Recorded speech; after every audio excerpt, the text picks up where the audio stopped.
Mae gennych chi hefyd ddarluniau sydd yn fytholegol.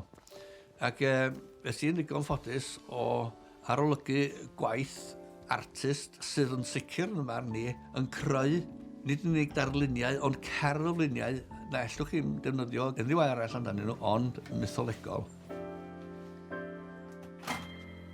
O, John, da ni wedi cyrraedd. Neis dy weld ti to. Ti bawr yn iawn? Ti da? Ych de? Ti'n mynd i fi i'r studio? No. Oce, diolch ti. O, wel, dwi'n eithriadol o falch weld y rhain eto o'i gilydd yma. Ia, man. Yn fan hyn, wyt ti yn gwneud y waith yn de? Ond nid yn fan hyn mae bob peth yn digwydd na chi, John? Fel arfer, fi'n gweld delwedd yn y bore bach a rhywbeth ynglyn â'r ddelwedd nhw. Pan ti'n dywelu? Ie. Rhwng cwsg ag effro ta fe? Ie. Nwydd effro i'r adde. Ie. Ond mae'n gymaint o bresenoldeb i'r ddelwedd nhw. Dwi'n sydd i gliro fo. Bod yr haid i mynd ymlaen o fo. Y diwrnod nod e. Ie. Wel, niwlog iawn. Ond mae yna igon yna i ysbrydoli i fynd dal i sbioni, megis llwy fan hyn. Ie. Unig beth o'n i'n gweld llunellau i lawr o'r niwlog. Beth nesaf oedd, o'n i'n gweld coeden. Beth nesaf oedd gweld benyw. Mae weld, ond mae'n gyfuniad o'r ddau, dydy. Yndi, yndi. Ac wedyn gweld dafnau waed yn disgyn. Mewn gyrru, mae gen i rym ysbrydol i'r adau i fyny, a grym disgynol i lawr o hyd. Mae hynny'n digwydd yn y waith i dragwyd o.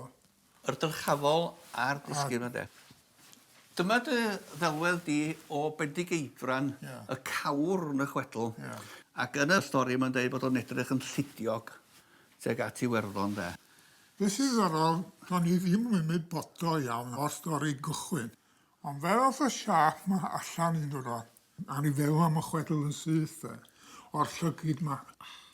A'r geg, mae yna wylltinau bron, a i gan yn ychryn i, dwi'n gwir, i lawr i'r gwylod, a eto, mae'n dynfa am y gwylod, oes. Oes. Mae'r pethau yma sy'n tynnu at farwolaeth neu'r ddeiar a'r dyrchafol yn fan hyn hefyd. Ond mae'r ddau beth yn ydy, chos fel maen nhw mewn bywyd. Peth sy'n od i fi, mae'r grym disgynol yma. Dwi'n ymlacio. Aha. Ac wedyn yn ôl i'r... Fysa'n rhan o ryw broses yna, de. Ia, grymoedd sy'n darllen o hwn, ynddo? Yr llid ma'n enwedig ar... Mae hyn yn wir am y pen o fan hyn, de. Hwn... A dwi'n newydd wneud gastio hwn. Newydd gorffan hwn o ti, de, John? Am di bod mewn unrhyw arddangosfa. Ond mae fel pen India cochion bron. Ond i mi mae'n ben cryfddol i'r raddau.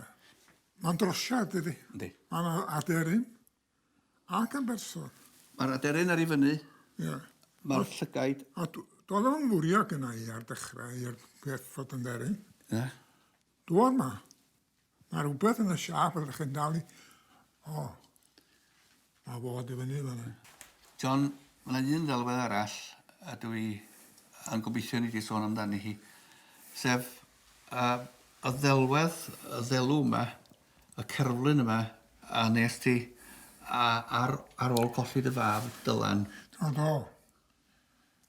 Mae beth anghofio ar adeg yn eithaf o'n i wedi bod lawr i weld o unwaith. Ac wedi cael yr argraff, ond ein byd i wneud i ddod e.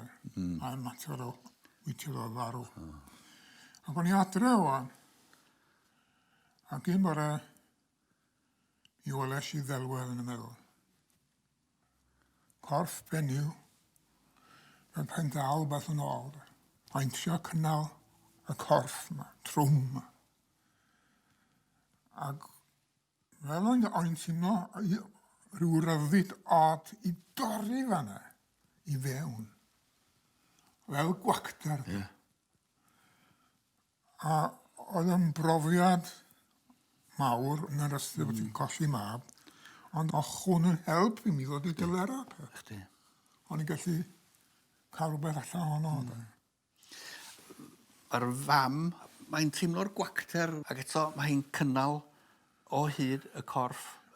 Mae cariad yn eithriadol o bwerus na. Oes. A'r golled. Mae o'n wahanol i'r rhan fwy o beth ydyn gwneud. Mae hwn yn ddarn eithriadol o bwysig, John.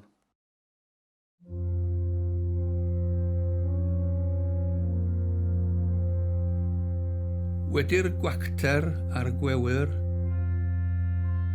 yr hyn sydd ar ôl yw cariad, a hwnnw'n arhosol.